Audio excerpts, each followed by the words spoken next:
Bismillahirrahmanirrahim. Assalamu alaikum dear students, how are you all? Hope you all are fine.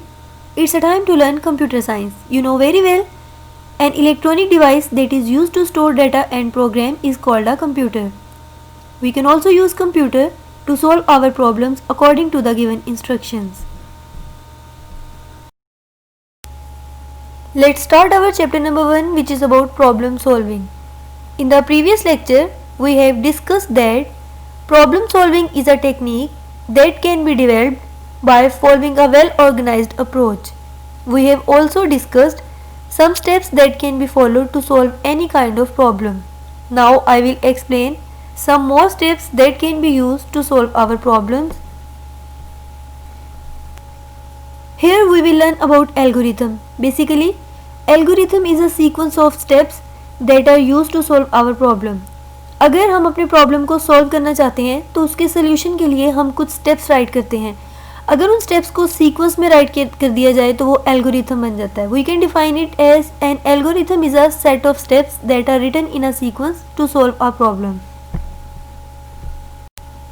For example, to solve the problem of preparing tea we can follow the following step. अगर हम चाय बनाना चाहते हैं तो इसके लिए हमें कुछ स्टेप्स को फॉलो करना पड़ेगा. अगर हम इन स्टेप्स को फॉलो नहीं करेंगे तो हमारा एल्गोरिथम डिस्टर्ब होगा.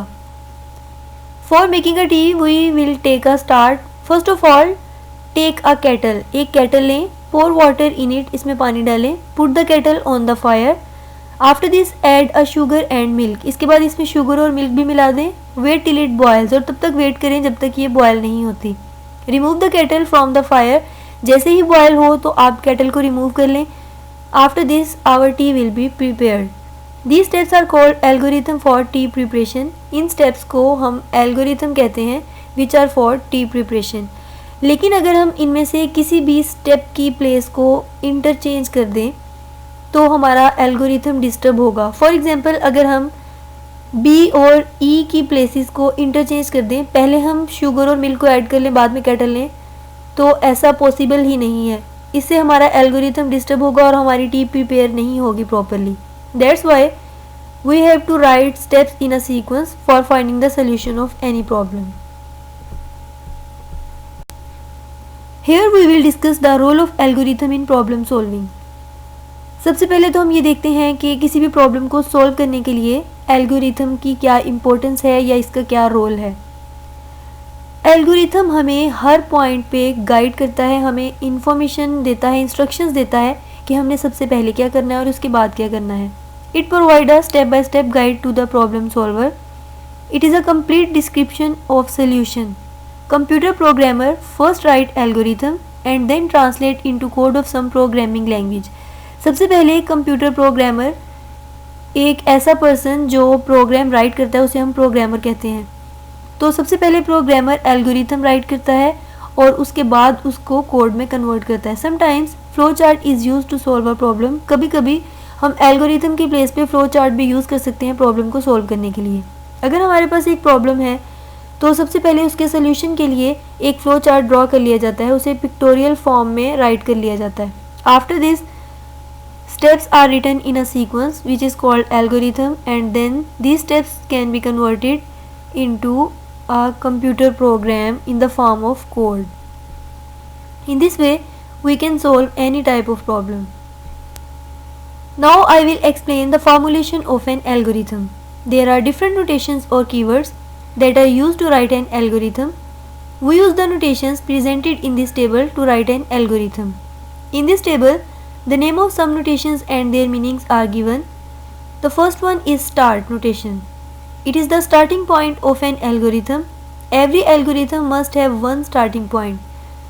ये starting point होता है, ये शो करता है कि यहाँ से हमारा algorithm start हो रहा है, इसीलिए इसे हम entry point भी कह सकते हैं. Second is input. It is used to get input from a user and store it in a computer memory with some name. हम ये notation use करते हैं ताकि हम यूज़र से इनपुट ले सकें. कुछ भी कंप्यूटर में एंटर करने के लिए हम इनपुट नोटेशन यूज़ करते हैं. Next is set notation. It is use to give name to data in computer memory. It is also use to update the value of existing data. हमने जो data save किया है computer में, उस data को अगर हम कोई नेम देना चाहते हैं तो उसके लिए हम सेट नोटेशन यूज़ करेंगे. Next is if else. It is used to check the condition. When the condition is true, then if will be used, and if the condition is false, then else is executed. इस notation में हमारे पास 2 possibilities हो सकती हैं. अगर condition true होगी तो first part execute होगा, अगर कंडीशन फॉल्स होगी तो सेकंड पार्ट एग्जीक्यूट होगा. फर्स्ट पार्ट हमारे पास इफ़ है और सेकंड पार्ट हमारे पास एल्स है. दोनों में हमारे पास कंडीशन एक होगी और स्टेटमेंट्स 2 होंगी दोनों की. अगर कंडीशन ट्रू होगी तो इफ़ पार्ट हमारा एग्जीक्यूट होगा और अगर कंडीशन फॉल्स होगी तो एल्स पार्ट एग्जीक्यूट होगा.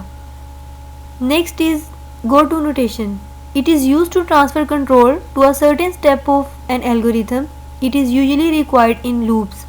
Loop कहते हैं आइट्रेशन को कि हमारा एक प्रोग्राम कितनी बार रन कर रहा है, कितनी बार एग्जीक्यूट हो रहा है. Next is output notation. It is use to display values.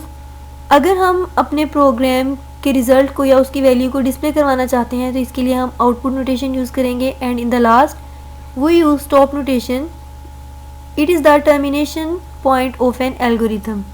ये शो करता है कि यहाँ पे हमारा प्रोग्राम टर्मिनेट हो गया है, स्टॉप हो गया है. That's why we use the stop notation in the end of the algorithm. Here you can see some examples of algorithm. We have to write an algorithm to find sum, product and average of 5 given numbers. कोई भी 5 numbers अगर हमें दिए जाएं तो उसका सम, product और average find करने के लिए हमने एक एल्गोरिथम राइट करना है. इट मीन्स हमने कुछ स्टेप्स राइट करने हैं. In the first step we will write start. In the second step we have to take 5 numbers. Suppose that these numbers are n0, n1, n2, n3 and n4. इन numbers की place पे हम कोई भी number right कर सकते हैं. We will write input numbers n0, n1, n2, n3, n4.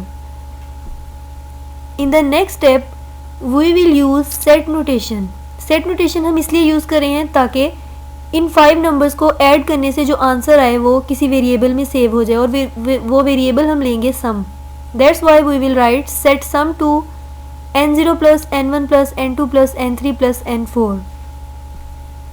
इससे हमारे इन 5 नंबर्स को ऐड करने से जो आंसर आएगा वो सम में सेव हो जाएगा. In step 4 we will write set product to n0 multiply n1 multiply n2 multiply n3 multiply n4. यहाँ पे इन 5 नंबर्स को मल्टीप्लाई करने से हमारा आंसर प्रोडक्ट में सेव होगा. And in step 5 we will write set average to n0 plus n1 plus n2 plus n3 plus n4 and the sum of 5 these numbers is divided by 5. इन 5 numbers को सबसे पहले हम add करेंगे और divide कर देंगे 5 से, तो हमारे पास इसकी एवरेज आ जाएगी और इसका रिजल्ट हम सेव करवाएंगे एवरेज में by using a set notation. In the step 6 we will write output sum, product, average. यहाँ पे हम आउटपुट नोटेशन यूज़ कर रहे हैं ताकि हम इनका प्रिंट ले सकें, सम, प्रोडक्ट और एवरेज की वैल्यूज़ को प्रिंट करवा सकें. In the step 7 we will write and. In this way we can find the sum, product and average of 5 given numbers. In this example we have to write an algorithm to find the acceleration of a moving object with given mass and applied force. अगर हमें mass और applied force दे दी जाए तो हमने acceleration find करनी है किसी भी moving object की. For writing an algorithm, in the first step we write start. In the second step we have to input numbers, mass and force.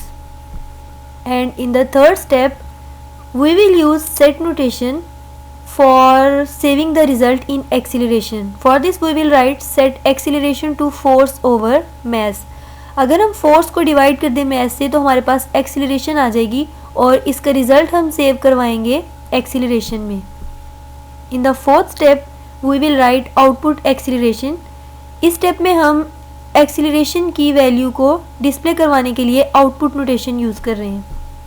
And in the fifth step we will write end which shows that our program will terminate here. In this example we have to write an algorithm to find the area of parallelogram. हमने कुछ steps write करने हैं parallelogram का area find करने के लिए. But first of all you must know that what is a parallelogram. Parallelogram is a four-sided shape whose opposite sides are parallel.